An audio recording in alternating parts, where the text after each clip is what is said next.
সফলতা করে করে আমরা ক্লান্ত হয়ে যাই। পেশা জীবন, পারিবারিক জীবন, ব্যক্তিগত জীবন প্রতিটা জায়গাতেই কে না চায় সফলতা। বাংলাদেশে বর্তমানে শিক্ষিত সমাজ এবং যারা কর্পোরেটে বা বিভিন্ন সেক্টরে চাকরিজীবী আছেন বা পেশাজীবী আছেন, সবার মধ্যে একটা তীব্র প্রতিযোগিতা পেশা জীবনে সফল হওয়ার জন্য। এটার উপরে প্রচুর পরিমাণে কেতাবাদি বা বইপত্র এখন বাইরের থেকে আসছে, ট্রান্সলেশন হচ্ছে, বাংলায় ইংরেজিতে আছে। বাট একটা জিনিস আমি লক্ষ্য করলাম, সেটা হচ্ছে সফলতা শব্দটা কখনোই আংশিক হতে পারে না, এটা অবশ্যই পরিপূর্ণ হতে হবে। একজন মানুষ পেশা জীবনে সফল হলেন, টপ পজিশনে চলে গেলেন, অথবা ব্যক্তিগত জীবনের কোনো একটা জায়গায় সফল হলেন, বাট এটাকে পূর্ণাঙ্গ সফল বলা যেতে পারে না। দুনিয়াবি সফলতা যেটা ব্যক্তিগত, পারিবারিক এবং পেশা জীবন, এটা হওয়ার পরেও মানুষের জীবনে একটা আর্তনাদ থাকে, একটা হাহাকার থাকে, একটা কষ্ট থাকে, একটা দীর্ঘ নিঃশ্বাস থাকে, কেন যেন অতৃপ্ত থেকে যাচ্ছি।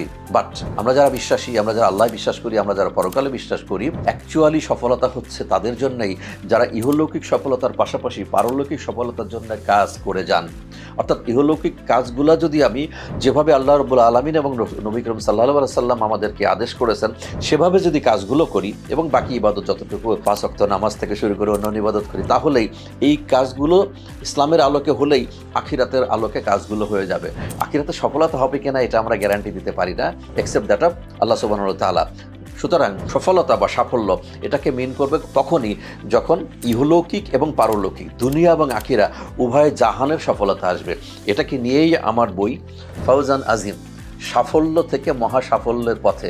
ফাউজান আজিম হচ্ছে মহা সাফল্য। তো দুনিয়ার সাফল্য যদি আমি অর্জন করি সেটা হবে একমাত্র সাফল্যই, বাট পারলৌকিক বা আখিরাতের সাফল্য নিয়ে যদি আমরা কাজ করি তাহলে হতে পারে এটা আমাদের জন্য মহা সাফল্য বা ফাউজান আজিম। যারা শুধু ক্যারিয়ারিস্ট না, দুনিয়াবী জীবন না, পারলৌকিক জীবন নিয়েও ভাবনায় ভাবেন, তাদের জন্য মানে সেই ছাত্র, কলেজ ইউনিভার্সিটির সেই পেশাজীবী যারা কর্পোরেট বা বিভিন্ন জায়গাতে আছেন, ইভেন যারা গার্জিয়ান আছেন, যাদের সন্তানদেরকে এভাবে তৈরি করতে চান তারা ক্যারিয়ারিস্ট হবে, পেশা জীবনে সফল হবে, অ্যাট দ্য সেম টাইম তারা আখিরাত নিয়ে চিন্তা করবে, তাহলে আমি মনে করি একটা মলাটের মধ্যে, মানে একটা বইয়ের এই দুইটা মলাটের মাঝখানে এই দুটো জিনিস নিয়ে আলোচনা আছে। একটা হচ্ছে দুনিয়া, একটা আখেরা। আমি বিশ্বাস করি যে এই কাজগুলো আমাদের একটা আমলের মধ্যে চলে আসবে।